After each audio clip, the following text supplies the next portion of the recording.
Sahabat wanita dimanapun Anda berada, selamat menyimak siaran kami Wanita Berpengharapan. Hari ini saya Anneke hadir lagi di ruang dengar Anda, karena ada berita baik yang ingin saya bagikan. Ada 2 informasi penting. Di bagian pertama, saya akan bagi informasi tentang kesehatan tulang.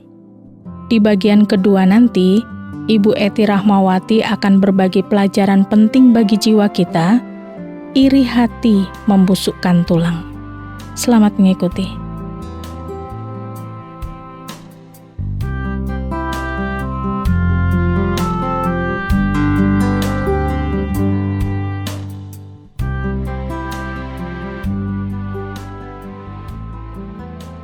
Sahabat wanita, saya yakin pasti kita semua berharap supaya tulang dan sendi senantiasa tetap sehat sampai hari tua nanti. Memang di usia tua, semua orang rawan mengalami berbagai masalah seputar alat gerak tubuh, seperti nyeri sendi, pengapuran, keropos tulang, bahkan rematik. Seiring bertambahnya usia, kekuatan dan kepadatan tulang akan semakin berkurang. Saat memasuki usia 40 tahun, fungsi sel osteoklas yang mendegradasi tulang akan bekerja lebih cepat dibandingkan fungsi sel osteoblas yang berperan dalam pembentukan tulang. Ini akan mengakibatkan tulang menjadi rentan dan lemah. Tulang yang keropos dan lemah akan lebih mudah retak, bahkan patah, terlebih saat terjadi cedera. Kalau bicara pencegahan, sebaiknya memang dimulai sedari muda, supaya nantinya tulang dan tubuh bisa tetap sehat saat usia lanjut. Bicara masalah proses pertumbuhan dan perkembangan tulang, memang sudah dimulai sejak sangat dini, bahkan sudah dimulai sejak seseorang dalam kandungan. Kemudian berkembang pesat saat usia remaja, hingga mencapai peak bone mass di usia 20-an. Peak bone mass atau massa tulang puncak adalah jumlah tulang maksimum yang dimiliki seseorang selama hidupnya. Ini biasanya terjadi pada awal usia 20-an pada wanita atau akhir usia 20-an pada pria. Kalau aspek kesehatan dan nutrisi untuk tulang tidak diperhatikan sedari dini, terutama saat remaja dan dewasa muda, maka bisa meningkatkan resiko terjadinya gangguan pada tulang di usia tua nanti. Ada beberapa cara untuk menjaga kesehatan tulang dan mempertahankan kekuatannya. Yang pertama, aktiflah beraktivitas dan berolahraga secara rutin. Kebiasaan jarang bergerak atau olahraga bisa membuat otot dan tulang menjadi lemah. Beberapa penelitian menyebutkan bahwa orang yang jarang berolahraga terlihat lebih rentan mengalami masalah pada sistem muskuloskeletal, yaitu sistem yang terdiri dari otot, jaringan ikat, saraf, serta tulang dan sendi. Sistem ini berperan penting dalam gerakan tubuh. Kalau sistem ini terganggu, banyak orang bisa mengalami pengeroposan tulang atau osteoporosis, bahkan penurunan massa dan kekuatan otot rangka akibat penuaan atau sarkofenia. Jadi kalau Anda tergolong orang yang jarang olahraga, mulai sekarang cobalah untuk lebih aktif bergerak dan rutin olahraga untuk menjaga kesehatan tubuh, termasuk kepadatan dan kekuatan tulang. Badan Kesehatan Dunia menyarankan aktivitas gerak bagi kelompok usia lanjut sebaiknya dilakukan 2 kali dalam seminggu, bisa juga lebih. Olahraga atau aktivitas geraknya bisa jalan santai, senam, bersepeda, yoga, dan juga berenang. Selain aktif gerak dan olahraga, mengkonsumsi makanan bergizi dan seimbang juga perlu. Untuk menjaga kesehatan tulang, Anda bisa memilih makanan yang tinggi kalsium dan vitamin D. Sumber kalsium terbaik adalah susu, keju, yogurt, kacang kedelai, dan juga sereal. Sementara itu, vitamin D bisa Anda peroleh dari aneka ikan seperti salmon dan sarden, minyak ikan, dan juga telur. Bagus juga kalau Anda bisa melengkapinya dengan pola makan sehat bergizi seimbang dengan memperbanyak konsumsi buah dan sayur untuk menjaga kekuatan dan kesehatan tulang. Dalam buah dan sayur terkandung banyak nutrisi yang bermanfaat, antara lain vitamin C yang bisa bertindak sebagai molekul antioksidan sekaligus merangsang sel pembentuk tulang. Karena itulah, sayuran sangat dianjurkan untuk dikonsumsi kalau Anda ingin menjaga kepadatan tulang. Selain mengkonsumsi makanan bergizi, Anda juga bisa memenuhi asupan kalsium dan vitamin D dengan mengkonsumsi suplemen untuk menjaga kesehatan dan kekuatan tulang. Suplemen juga baik dikonsumsi oleh wanita yang sudah menopause karena perubahan hormon di masa itu yang bisa menyebabkan tulang mengalami osteoporosis. Selain suplemen kalsium dan vitamin D, suplemen lain yang bisa dikonsumsi untuk memperkuat tulang adalah vitamin K, vitamin C, magnesium, dan zinc. Tapi jangan lupa untuk selalu konsultasi pada dokter Anda supaya Anda mendapat penjelasan tentang dosis yang tepat. Berjemur di bawah sinar matahari pagi ini juga satu kegiatan gratis yang bermanfaat. Sumber utama vitamin D alami bagi kebanyakan orang didapat melalui proses sintesis di kulit setelah terpapar sinar matahari pagi yang mengandung ultraviolet B.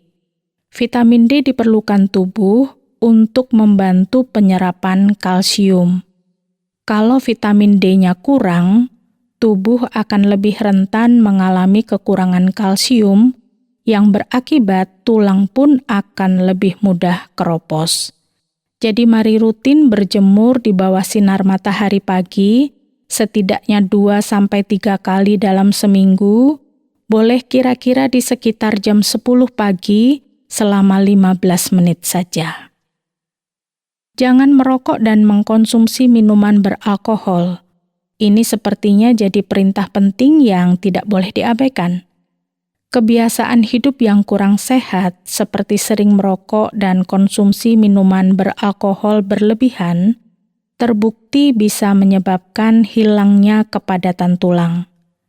Seorang dokter menjelaskan begini, merokok bisa menyebabkan penurunan kepadatan tulang melalui beberapa mekanisme, antara lain bisa menurunkan hormon paratiroid, sehingga terjadi penurunan penyerapan kalsium, menurunkan hormon estrogen dan meningkatkan kortisol, menurunkan kadar vitamin D dalam tubuh, meningkatkan kadar radikal bebas dan stres oksidatif, memperburuk suplai darah ke tulang, dan secara langsung berefek toksik atau racun terhadap sel tulang.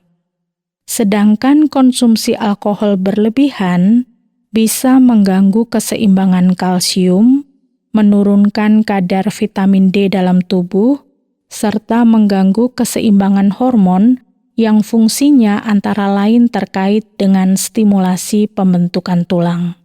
Oleh karena itu, menghentikan kebiasaan merokok dan menjauhi konsumsi minuman beralkohol sangat bermanfaat untuk menjaga kesehatan tulang.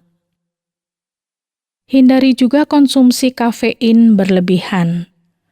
Konsumsi minuman berkafein tinggi seperti kopi sebaiknya dibatasi, karena kafein bisa mengurangi kemampuan tubuh untuk menyerap kalsium secara maksimal, sehingga tulang akan semakin melemah. Anda masih tetap bisa konsumsi minuman berkafein seperti kopi, tapi dengan porsi sewajarnya saja. Jangan lupa juga untuk tetap menjaga berat badan ideal. Berat badan ideal penting untuk tetap dijaga untuk mempertahankan kekuatan dan kesehatan tulang. Beberapa penelitian membuktikan berat badan berlebih, obesitas, atau justru kekurangan berat badan, semuanya turut berperan dalam meningkatkan resiko terjadinya kerusakan dan cedera pada tulang. Berat badan berlebih maupun kekurangan berat badan sama-sama punya efek negatif terhadap kesehatan tulang. Satu hal lagi, Anda bisa juga lakukan tes kepadatan tulang saat mulai memasuki masa menopause pada wanita, atau bisa juga sedini mungkin. Pemeriksaan yang namanya Bone Mineral Densitometry atau BMD ini merupakan standar pemeriksaan kepadatan tulang yang bisa memastikan diagnosa osteoporosis, mengetahui prognosis, serta memprediksi risiko patah tulang. Jadi untuk menjaga kesehatan tulang, mari aktif bergerak dan olahraga rutin, konsumsilah makanan bergizi seimbang, jangan lupa berjemur di bawah sinar matahari langsung, boleh juga konsumsi suplemen sesuai arahan dokter, jangan merokok dan konsumsi minuman beralkohol, jangan konsumsi kafein berlebihan, mari menjaga berat badan ideal, dan boleh juga tes kepadatan tulang. Kalau Anda mengalami keluhan karena cedera, kelainan bentuk, atau tulang yang sering terasa nyeri, sebaiknya langsung saja ke dokter untuk mendapatkan penanganan yang tepat.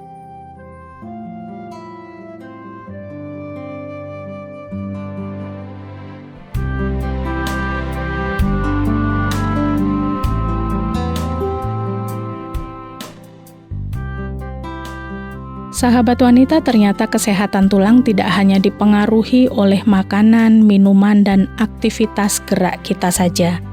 Iri hati membusukkan tulang. Bagaimana mencegahnya? Ini pelajaran penting bagi jiwa yang akan disampaikan oleh Ibu Eti Rahmawati setelah sebuah lagu berikut ini. Selamat menyimaknya.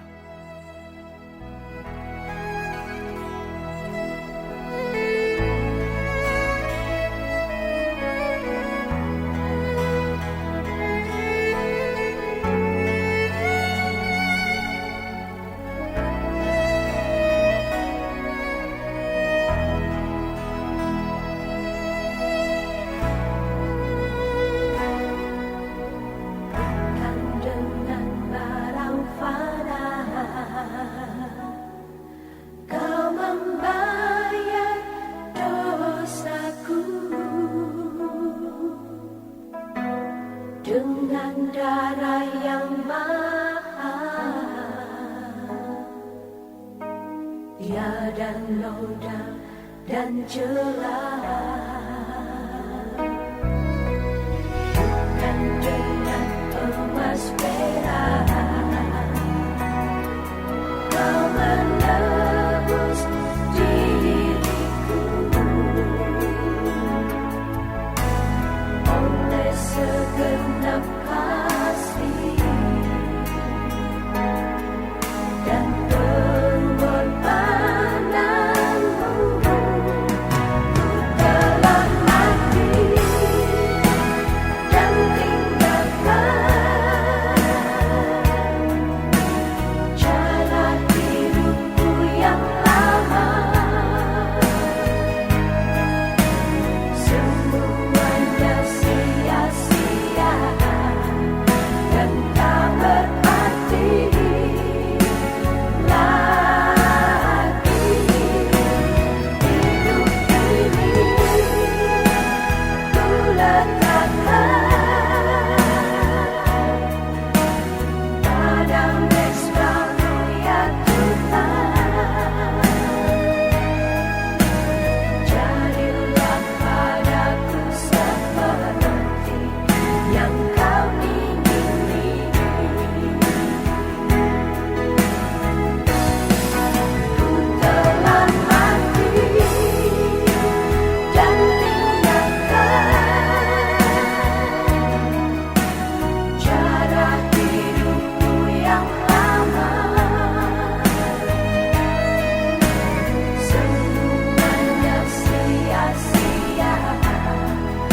yang tak berarti. Hati hidup ini ku letakkan pada mesbah-Mu ya Tuhan. Jadilah padaku seperti yang Kau ingini.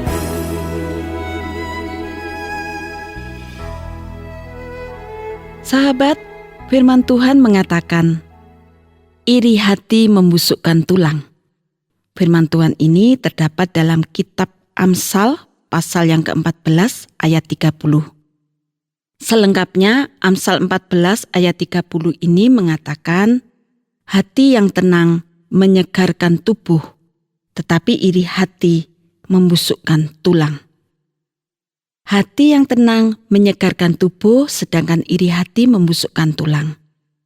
Dua suasana hati ini sama-sama berdampak dalam kehidupan seseorang. Sahabat, kita tahu dalam hati kita ada banyak macam perasaan negatif atau perasaan yang buruk. Ada perasaan dendam, ada perasaan benci, ada perasaan jengkel dan marah, kecewa, dan juga ada perasaan iri hati. Semua perasaan negatif ini berdampak dalam kehidupan kita, bahkan berdampak pada kesehatan kita. Hari ini saya akan mengajak Anda berbicara mengenai perasaan iri yang ada di dalam hati kita. Kita akan belajar bersama-sama apa akibat perasaan iri itu terhadap kehidupan kita dan bagaimana cara kita mengatasi atau menyingkirkan perasaan iri itu agar hidup tenang dan bahagia. Sahabat, apa arti iri hati sebenarnya? Iri hati artinya kurang senang melihat kelebihan orang lain, atau kurang senang ketika kita melihat orang lain yang lebih beruntung. Kadang iri itu juga disebut sirik. Nah, jadi kalau kita merasa tidak senang atau kurang senang melihat kelebihan dan keberuntungan orang lain, berarti di hati kita sudah ada bibit iri. Bila bibit iri ini dipelihara dan ditumbuhkan, maka akan menghancurkan hidup kita sendiri dan juga hidup orang lain.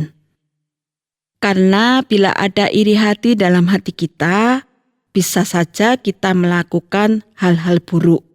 Misalnya, melukai orang yang membuat kita iri atau menyakiti hati orang yang membuat kita iri. Bahkan bisa saja orang membunuh orang lain hanya karena iri hati. Firman Tuhan dalam Amsal 14 ayat 30 yang sudah kita dengar tadi mengatakan, hati yang tenang menyegarkan tubuh, tetapi iri hati membusukkan tulang. Ada lagi firman Tuhan yang berbicara mengenai iri, yaitu dari surat Yakobus pasal 3 ayat 16 yang mengatakan, sebab di mana ada iri hati dan mementingkan diri sendiri, di situ ada kekacauan dan segala macam perbuatan jahat. Jadi iri hati yang terus tumbuh subur di hati kita akan membusukkan tulang kita. Artinya, ada penderitaan fisik maupun batin yang akan kita alami. Di samping diri kita yang menderita karena iri terhadap orang lain juga terkena akibatnya. Orang-orang di sekeliling kita bisa saja menjadi kacau dan menerima perbuatan jahat kita. Sahabat, Anda tentu masih ingat cerita tentang kakak beradik yang bernama Kain dan Habil? Kain tega membunuh Habil, adiknya, karena iri hati. Saya akan membacakan sedikit cuplikan dari kisah Kain dan Habil agar Anda mendapat sedikit gambaran dari kisah nyata ini. Inilah kisahnya. Kemudian manusia itu bersetubuh dengan Hawa, istrinya, Dan mengandunglah perempuan itu. Ia melahirkan Kain. Maka kata perempuan itu, "Aku telah mendapat seorang anak laki-laki dengan pertolongan Tuhan." Selanjutnya dilahirkannyalah Habel adik Kain. Dan Habel menjadi gembala kambing domba, Kain menjadi petani. Setelah beberapa waktu lamanya, maka Kain mempersembahkan sebagian dari hasil tanah itu kepada Tuhan sebagai korban persembahan. Habel juga mempersembahkan korban persembahan dari anak sulung kambing dombanya, yakni lemak-lemaknya. Maka Tuhan mengindahkan Habel dan korban persembahannya itu. Tetapi Kain dan korban persembahannya itu tidak diindahkannya. Lalu hati Kain menjadi sangat panas dan mukanya muram. Firman Tuhan kepada Kain, "Mengapa hatimu panas dan mukamu muram? Apakah mukamu tidak akan berseri jika engkau berbuat baik? Tetapi jika engkau tidak berbuat baik, dosa sudah mengintip di depan pintu. Ia sangat menggoda engkau, tetapi engkau harus berkuasa atasnya." Kata Kain kepada Habel adiknya, "Marilah kita pergi ke padang." Ketika mereka ada di padang, tiba-tiba Kain memukul Habel, adiknya itu, lalu membunuh dia. Sahabat, korban persembahan Habel diterima oleh Tuhan, sedang korban persembahan Kain tidak. Tentu saja Kain tidak senang. Kain menjadi sangat panas hatinya dan iri kepada Habel. Kain lalu memelihara perasaan marah dan iri itu. Walaupun Tuhan mengingatkan Kain, tetap saja ia tidak senang dan tidak bisa menerima kelebihan Habel. Lalu ia membunuh Habel. Inilah salah satu contoh perbuatan jahat sebagai akibat perasaan tidak senang terhadap kelebihan orang lain atau perasaan iri terhadap orang lain. Iri hati bisa menimbulkan perbuatan jahat. Oleh sebab itu, Tuhan melarang kita iri hati. Iri hati harus disingkirkan dari hati kita. Bagaimana caranya? Nah sahabat, bila saat ini Anda iri hati kepada orang lain dan hidup Anda menderita, janganlah dipelihara, melainkan singkirkan saja.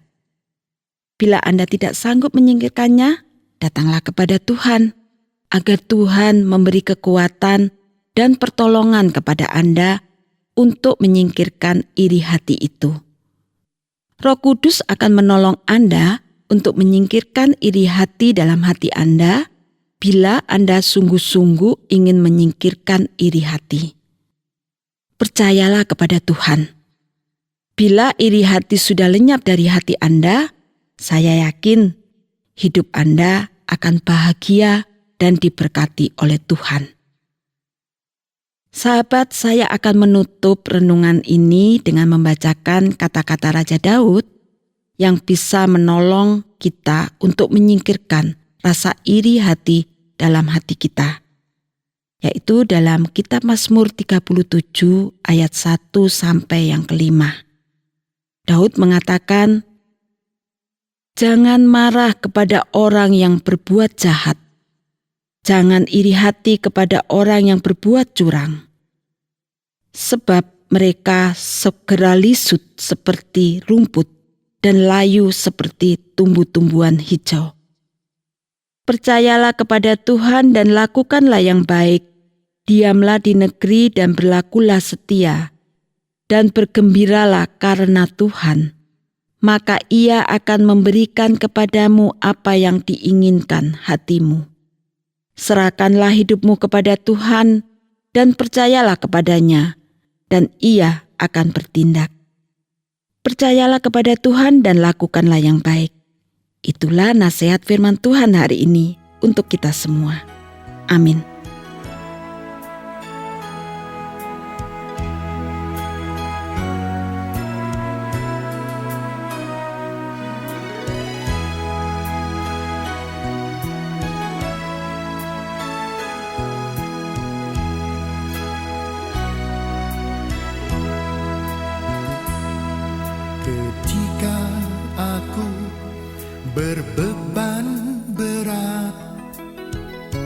datang kepada Yesus.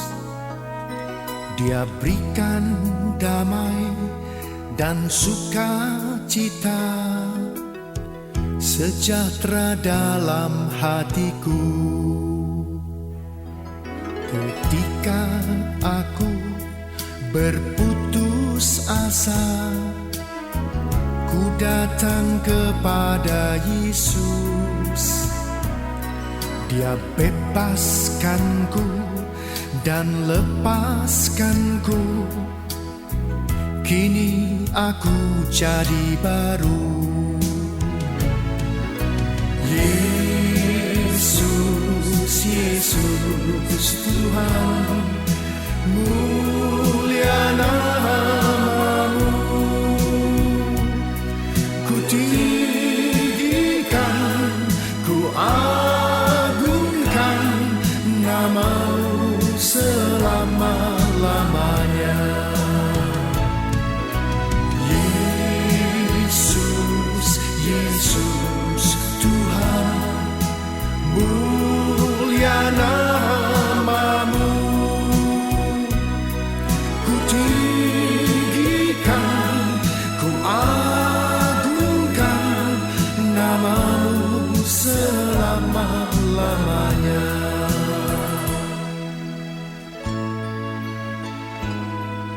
Sahabat wanita, kita paham sekarang ya, untuk menjaga kesehatan tulang, ada makanan, minuman, dan aktivitas yang perlu diperhatikan. Tapi ada juga sikap hati yang perlu diatasi. Kalau Anda punya pertanyaan, mau menanggapi acara ini, atau ingin berbagi pengalaman hidup, silakan kirimkan kepada kami, Wanita Berpengharapan, bisa melalui SMS atau WhatsApp di nomor 081 333 777 386. Sekali lagi di nomor 081 333 777 386. Saya Anneke mohon diri, mari menjaga kesehatan tulang. Bebaskanku dan lepaskanku. Kini aku jadi baru. Yesus, Yesus Tuhan, mulia nama-Mu. Ku tinggikan, ku agungkan nama-Mu selama-lamanya. Yesus, Yesus Tuhan, mulia nama-Mu. Ku tinggikan, ku agungkan nama-Mu selama-lamanya. Yesus, Yesus Tuhan, mulia nama-Mu. Ku tinggikan, ku agungkan nama-Mu selama-lamanya. Ku tinggikan, ku agungkan nama-Mu selama-lamanya.